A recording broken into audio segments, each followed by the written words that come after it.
You ask Tiger to solve. This deals with linear equations with one unknown.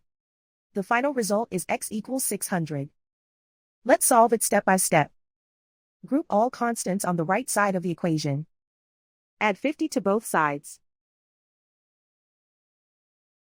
Simplify the arithmetic.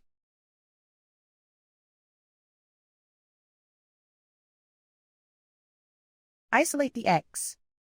Multiply both sides by 6. Group like terms. Multiply the coefficients. Simplify the fraction. Simplify the arithmetic. And so the final result is x equals 600.